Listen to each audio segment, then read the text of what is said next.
దేశంలో ఎన్నో ప్రభుత్వాలు కూల్చిన బీజేపీకి ఫిరాయింపులపై మాట్లాడే అర్హత లేదన్నారు మంత్రి పొన్నం ప్రభాకర్. కరీంనగర్లో శాతవాహన యూనివర్సిటీలో వన మహోత్సవం కార్యక్రమంలో పాల్గొన్నారు.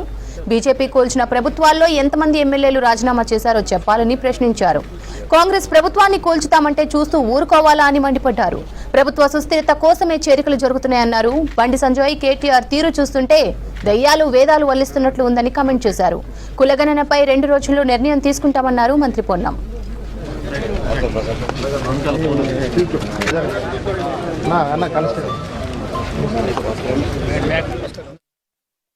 రైట్, ఎవరు డ్రామాడతారో తెలుసు. నిన్న మొన్నటి దాకా దేశంలో మొత్తం లెక్క తీసి ఎంతమంది శాసనసభ్యులు ఎన్ని ప్రభుత్వాలు కూడగొట్టిరో దయ్యాలు వేదాలు వచ్చినట్టు వాళ్ళు మాట్లాడితే అర్థం కాదు కదా.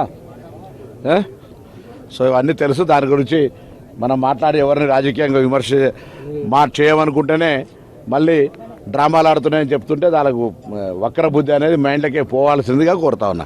కులగణన జీవోతో పాటుగా దానికి సంబంధించి బీహార్ అధికారులను అలా మిగతా దాని మీద ఒక స్టడీ జరుగుతూ ఉంది. ఎన్నికల కోడ్ వల్ల జాప్యం జరిగింది. వెంటనే ఇప్పుడు ఈ కార్యక్రమాన్ని క్షేత్రస్థాయిలో తీసుకుపోవడానికి ఈరోజు కూడా ఒక సమావేశం ఉంది. స్థానిక సంస్థల ఎన్నికలకు సంబంధించి నిర్వహణలో బీసీల రిజర్వేషన్లకు సంబంధించి దాంతోపాటుగా కులగణన రాహుల్ గాంధీ గారు చెప్పినట్టుగా బలహీన వర్గాలకు మిగతా అందరికీ కూడా న్యాయం జరగాలనే ఆలోచనతో మా ప్రభుత్వం ఆ అంశానికి కట్టుబడి ఉంది. దాని మీద తప్పకుండా మేము బాధ్యతగా ఎవరో ప్రశ్నిస్తే చేసేటువంటి అవసరం లేదు. మేము స్వతంత్రం వచ్చిన తర్వాత ఇలా ఇంత బాధ్యతగా వ్యవహారం చేస్తున్నాం. అది తప్పకుండా దానికి సంబంధించి కార్యాచరణను 2-3 డేస్ లోపల ప్రకటన చేస్తాం. ఒకవేళ డిసెంబర్ 3 నుంచే మెంగిన కౌంట్ డౌన్ స్టార్ట్ చేస్తే ఇప్పటి వరకు కుటుంబ సభ్యులు తప్ప ఇంకొకరు మిగిలేదు కాదు. కానీ మాకు అటువంటి ఆలోచన లేకుండే పార్టీ ఫిరాయింపులను ప్రోత్సహించాలనే ఆలోచన మాకు వ్యతిరేకం.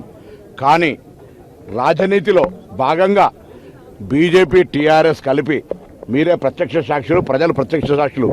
ఈ ప్రభుత్వాన్ని కూలగొడతాం, ఈ ప్రభుత్వం నిలవదు, ప్రభుత్వాన్ని విడగొడతాం, చెడగొడతాం అని చెప్తే మేమేం ప్రజలతో ఎన్నికైనటువంటి శాసనసభ్యులుగా ప్రభుత్వాన్ని నడుపుకునేటువంటి సామర్థ్యం గల శక్తి గల వాళ్ళంగా ప్రభుత్వాన్ని నిలబెడతామని వస్తున్నటువంటి శాసనసభ్యులు తీసుకుంటున్నాం.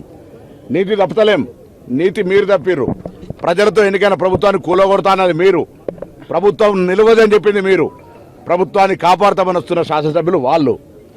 అర్థం చేసుకోవాలి. ఇలా ప్రజలు కూడా అర్థం చేసుకోండి. ఆనాడు మీరు చెప్పిన తప్పైతే ఎవరు మీరు తప్పనుకోండి, మాకేం బాధలే.